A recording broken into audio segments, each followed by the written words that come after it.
excited to bring to you another episode from the Power of Sticking Together with your host, Leisha Trimble.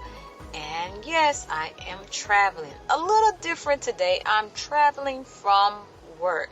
So, this has been quite a week, a trying week, but yet I maintained the faith because we walk by faith and not by sight. A lot of times we have situations that occur in our lives that would try to derail us from off of what God has been speaking to us, and it may even cause us to have a little setback, a little anxiety, or it may just make you think, well, okay, God.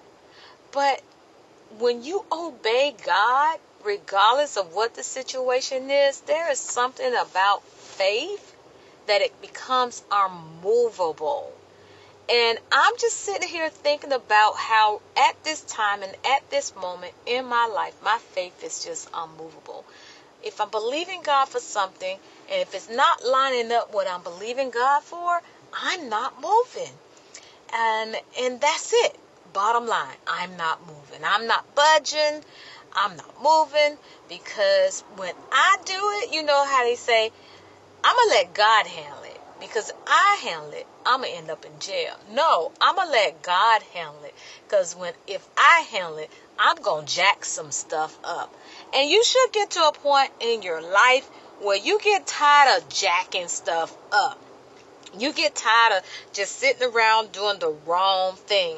And so it is important that you understand, to keep you from jacking stuff up, you got to be able to be patient and wait on the Lord. Wait on the Lord. That's what they say. I say, wait on the Lord. And I mean, when you wait on Him, it may not come the way you think it should come. It's just like this traffic I'm in at this time. Oh my God, getting to and from home is the worst traffic ever. But there's nothing I can do to make this traffic speed up. Okay? Nothing I can do. I'm going to have to wait. I am going to have to wait to get home. No matter how much, if I blow my horn, it's not going to push the traffic any farther, or it's not going to push the traffic to go any faster. I have to wait.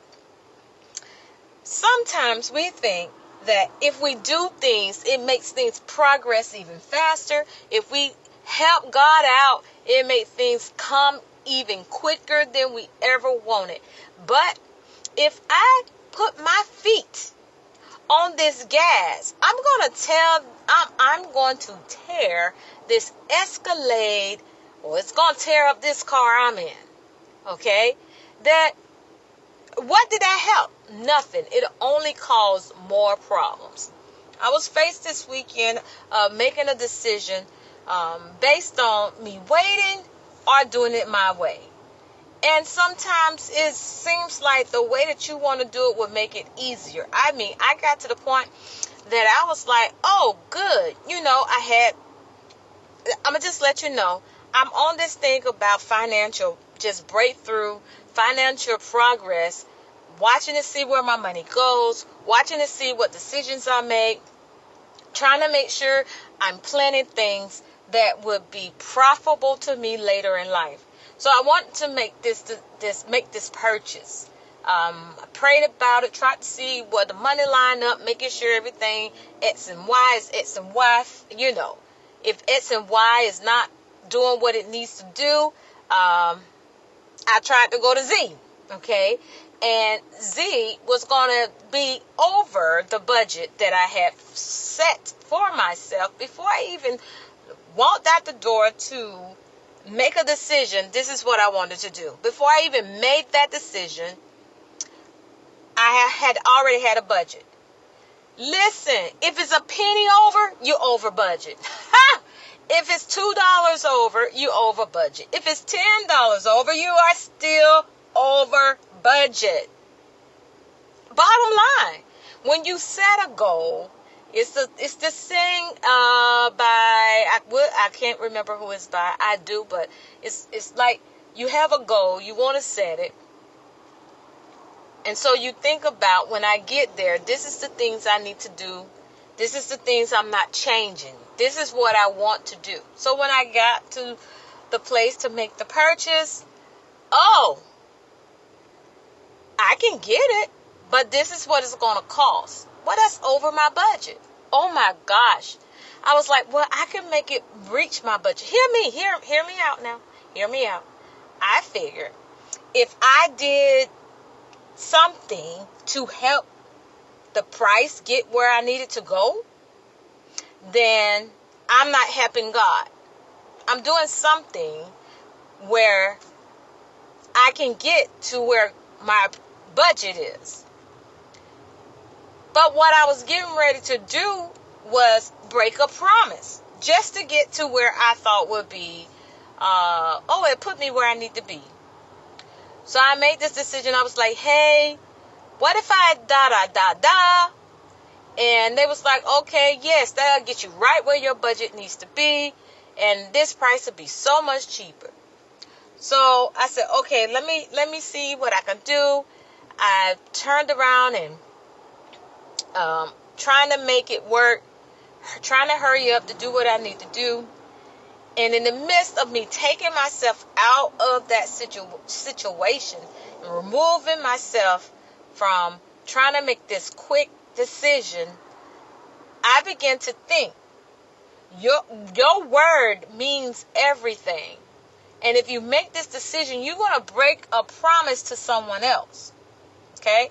So I turned around. My husband was with me at that time. And I told him, I said, you know what? I would rather do this God's way than my way. Like, I would rather do what God is telling me to do than what I think is best for me.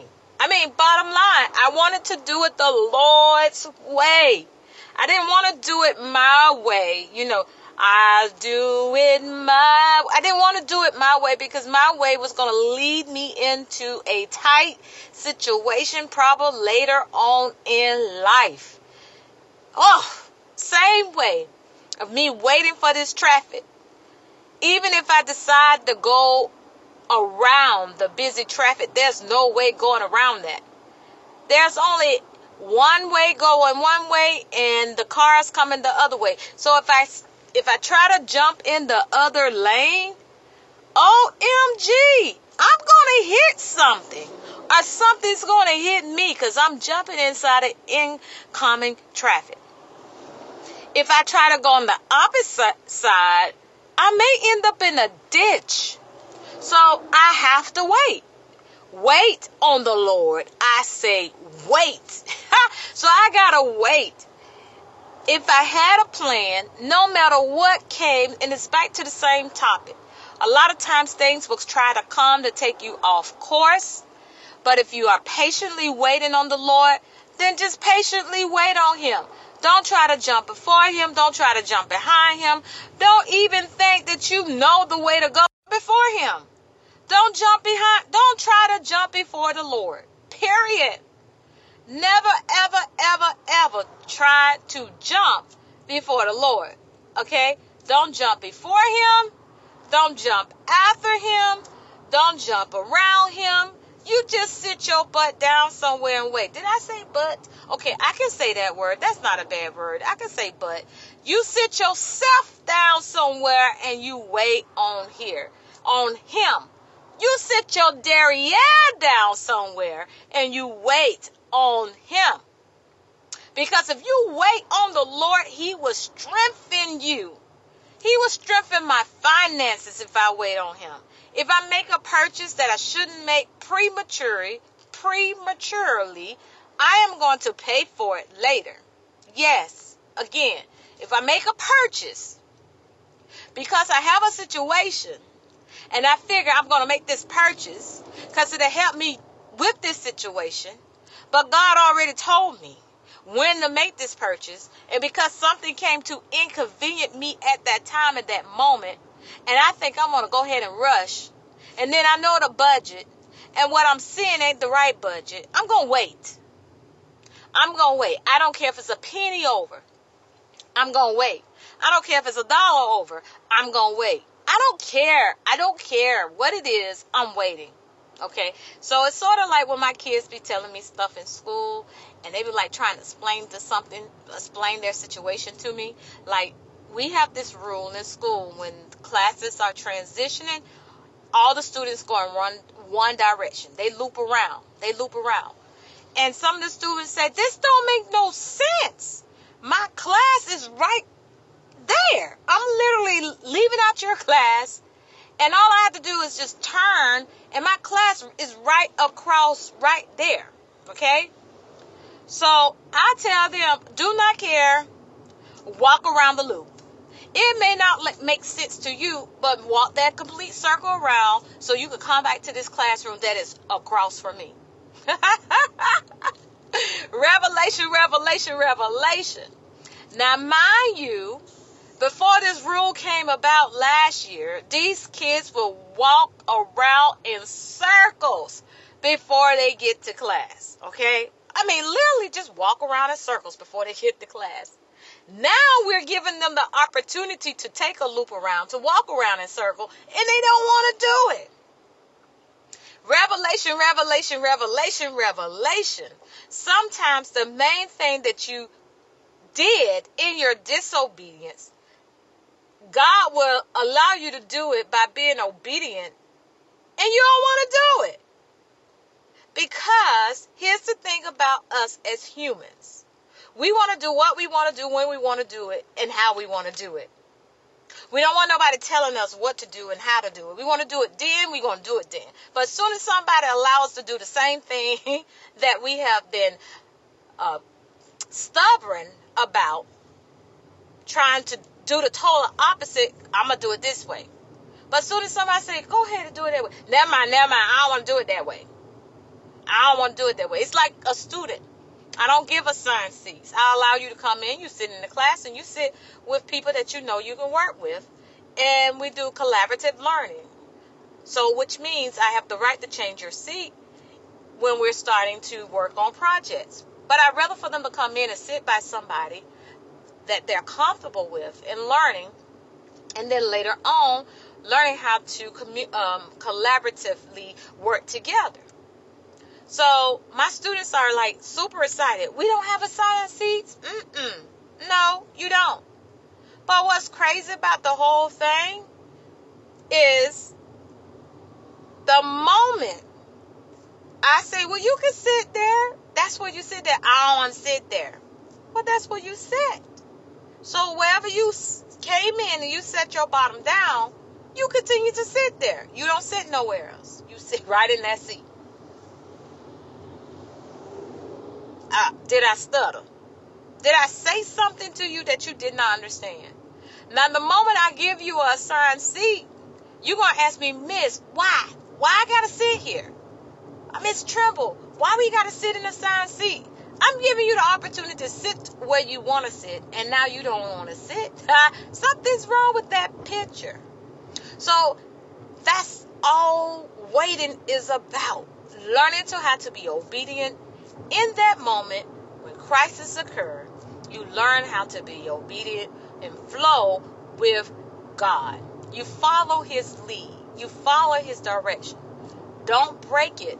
Listen, some of you are waiting on God to do something miraculous for you. Some of you are looking for God to just open doors that has been shut for years. And you've been trying to open this door. But the reason why it has not yet opened to you is because it's appointed. And it's appointed time for it to open. It's an appointed time for it to open. You're going to have to wait. There's nothing around that. The traffic is flowing for me right now. I couldn't go around that traffic. Even if I wanted to, I couldn't go around that traffic. But right now, it is flowing freely, but I couldn't go around it. Do you understand what I'm saying? No matter how I wanted to go around that traffic, I couldn't go around it. It was going in one direction one way and one direction on the other way, and it was just one road going in both directions. One road going one way and one road going the other way. But it's flowing right now. But every now and then, there's a stop. There's a pause. Which means it's going to take me some time to get home. Sometimes coming home can be a whole hour. Sometimes 30 minutes. Sometimes 48 minutes. Just depends on the flow of traffic. But either way it goes, it never takes me instantly to get home. There's a waiting period for everything. And you're going to have to learn that. Whether you want to say, yeah, I get it, but, wait. Wait. Watch God bless you in your life if you just wait. Financially, if you wait.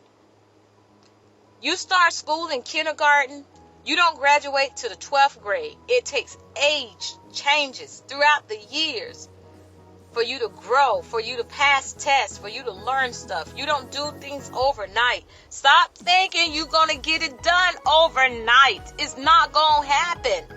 Even if your life changed overnight, that's because it was something that manifests itself throughout your life that made it change overnight.